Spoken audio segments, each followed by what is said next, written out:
तमन्ना दर्द दिल की हो तो कर खिदमत फकीरों की, तमन्ना दर्द दिल की हो तो कर खिदमत फकीरों की, नहीं मिलता ये गौहर बादशाहों के खजीनों में। हम आज इस वक्त मौजूद है अशमुकाम के एक मरकजी ईदगाह में, जहां पे पारस हॉस्पिटल जो कि एक लीडिंग हॉस्पिटल जम्मू कश्मीर का माना जाता है, इन्होंने यहां पे एक फ्री मेडिकल कैंप का इनेकाद किया था। तो आइए जानते हैं कि इस कैंप का मुद्दा व मकसद क्या है। हमारे साथ इस वक्त डॉक्टर जुबैर, जो किसी तारुफ के मोहताज नहीं, मौजूद है। इनसे ही जानेंगे कि क्या इस कैंप का जो आपने आज अशमुकाम की सरजमीन पे इनेकाद किया था, इसका मुद्दा मकसद क्या है। सबसे पहले आपका खैर मकदम है ठीक स्टेट वायर में। डॉक्टर साहब, हमें बताइए कि आज आपने यहाँ पे जो कैंप का इनेकाद किया, इसका मुद्दा व मकसद क्या था। हमारा जो मेन पर्पस था इसका कि हम देख ले इस एरिया में कॉमन प्रॉब्लम्स क्या क्या है लोगों के लिए। तो इसीलिए हमने एक फिजिशियन था हमारे साथ, एक इंटर्निस्ट, एक ऑर्थोपेडिशन थे, मैं खुद था एज पल्मोनोलॉजिस्ट, हमारे पास एक सर्जन भी थे और हमारे पास एक जनरल प्रैक्टिशनर भी था। तो जो कॉमन डिजीज़ है वो हम देखना चाहते थे, और कॉमनली हमारे पास आए भी वही डिजीज़ जो मोस्ट कॉमनली होते हैं। जैसे मेरे पास जो ज़्यादा प्रॉब्लम्स आती है वो दमे की तकलीफ होती है, जैसे उसको हम COPD बोलते हैं या ब्रोंकियल अस्थमा है। तो वही ज़्यादा पेशेंट्स हमने भी यहाँ पे देखे। हमारे पास PFT भी साथ था, PFT करने वाला बंदा भी साथ था, तो वो भी हमने एज़ पर PFT भी जो हमने देखे यहाँ पे। तो जो कॉमन डिजीज़ रेस्पिरेटरी है, जो COPD ब्रोंकियल अस्थमा, वो काफ़ी कॉमन है। तो उस बारे में हमने लोगों को अवेयर किया, उसको कैसे प्रॉपरली डायग्नोज कर सकते हैं, वो प्रॉपरली ट्रीट कैसे कर सकते हैं।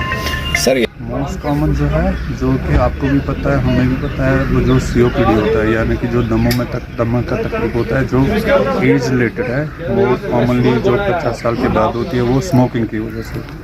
अगर हम COPD देख लेंगे, उनमें से जो 90% डिजीज़ COPD की वजह होती है वो स्मोकिंग होती है। तो स्मोकिंग से बचना है, वो बहुत इम्पोर्टेंट है। अब कुछ जैसे ब्रोंकियल अस्थमा है, वो जेनेटिक प्रेडिस्पोजिशन होती है, तो उसमें आप जीन्स ऑल्टर नहीं कर सकते, बट वो एक ट्रीटेबल डिजीज़ है और कंट्रोलेबल डिजीज़ है। अगर उसको सही टाइम इलाज हो सकता है, अच्छे से पेशेंट अपना काम भी कर सकता है और उसकी क्वालिटी ऑफ लाइफ जो है वो भी मेंटेन कर सकता है। सर, आप हमें बताइए सर, बीमारियों का रुझान दिन ब दिन बढ़ता जा रहा है, क्या हमारा लाइफस्टाइल चेंज हो गया है? हम जो ये खाने पीने की अशिया है, क्या हम ये गलत तरीके से इस्तेमाल करते हैं, या हमारी टाइमिंग सही नहीं है? इस पर आप लोगों से क्या कहना चाहते हैं सर? डेफिनेटली जो हमारा लाइफस्टाइल है वो चेंज हो गया। अगर आप मे बी 30-40 साल पहले देखेंगे, लोग चलते फिरते थे।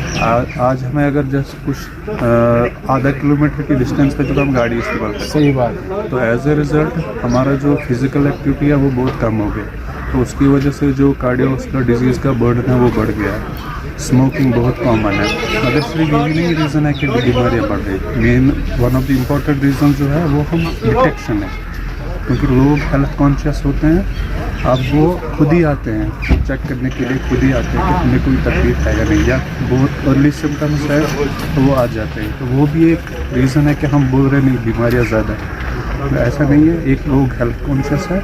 हाँ, डेफिनेटली हमारी जो लाइफस्टाइल डिजीज़ है, because of change of our lifestyle, उससे भी डिजीज़ बढ़ रही है। सर, क्रोनिक डिजीज़ों का रुझान बढ़ गया है, जैसे renal failure, cardiac arrest, tumours, cancer. Sir, क्या वजूहात है sir?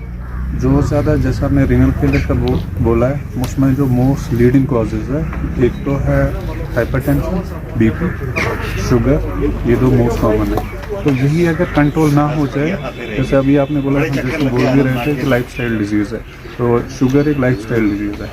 Uncontrolled BP is also a sort of lifestyle disorder. तो अगर ये कंट्रोल ना रहे तो डेफिनेटली रिनल फेलियर हो सकता है। तो अगर हम इनको अच्छे से ट्रीट करें, इनका प्रिवेंशन के बारे में इसका सोचें, तो ऑब्वियसली लॉन्ग टर्म में रिनल फेलियर की जो चांसेस है वो कम हो सकते हैं।